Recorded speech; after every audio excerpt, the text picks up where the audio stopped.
జనరల్గా ఒక డైరెక్టరు ఒక కథ తీసుకొని వచ్చారంటే ఈయన నన్ను ఎలా చూపిస్తాడు, చేయగలడా లేదా? ఎందుకంటే ఆయన కెమెరామెన్గా ఒక 2-3 సినిమాలు చేయడం జరిగింది, అవార్డ్స్ రావడం జరిగింది. కథ పట్టుకొని రాగానే శరత్ అనే వ్యక్తి కరెక్ట్గా చెప్పింది చెప్పినట్టు తీస్తాడా, లేకపోతే ఏదైనా తేడా చేస్తాడా అని ఎప్పుడైనా అనిపించిందా? లేదు, అనిపించలే. కథ చెప్పగానే నీ ఫీలింగ్ ఏంటి? అంటే ఫస్ట్ ఆఫ్ ఆల్ ఏంటంటే వెరీ క్లియర్గా ఉన్నాడు అండ్ చాలా కాన్ఫిడెంట్గా, కొంచెం కూడా తను జంకటం కానీ ఎక్కడన్నా కొంచెం లైక్ దాని ఏమంటారు ఫంబుల్ అవటం కానీ చాలా, అంటే నేను చెప్పేస్తున్నాను మొత్తం. నేను 2 సార్లు విన్నాను నరేషన్. ఓకే, అంటే ఫస్ట్ మామూలుగా మొత్తం వినేసాం, తర్వాత మళ్ళీ దాన్ని ఇంకా చిన్న అనుకుంటాం కదా, ఇది దాన్ని మళ్ళీ సెట్ చేసుకుని మళ్ళీ వచ్చాడు, మళ్ళీ మొత్తం చెప్పాడు.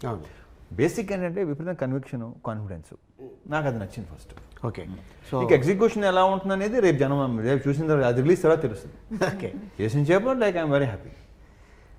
ఓకే, రేపు ఎగ్జామ్ 29వ తారీఖు, 29వ తారీఖు. చాలా కాన్ఫిడెంట్గా ఉన్నాడు. అందరికంటే కూడా ఎక్కువ కాన్ఫిడెంట్గా ఉంటానే డైరెక్టర్.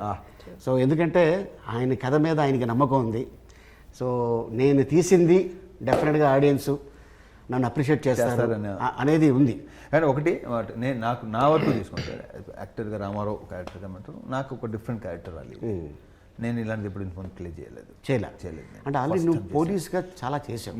ఓకే, ఇలాంటిది నేను జిక్కర్ మార్కుడు అసలు అది పోలీస్ది ఐఎస్ఐ మార్క్ అది. అంటే పోలీస్ అంటే రాథోడ్ అని ఆ క్యారెక్టరు. తర్వాత నువ్వు చాలా చేసావు పోలీస్ది. ఆ డ్రెస్సెస్కు కానీ నీలో ఏదన్నా ఇది వస్తుందా ఆటోమేటిక్గా? డెఫినెట్గా డెఫినెట్గా వచ్చేస్తుంది.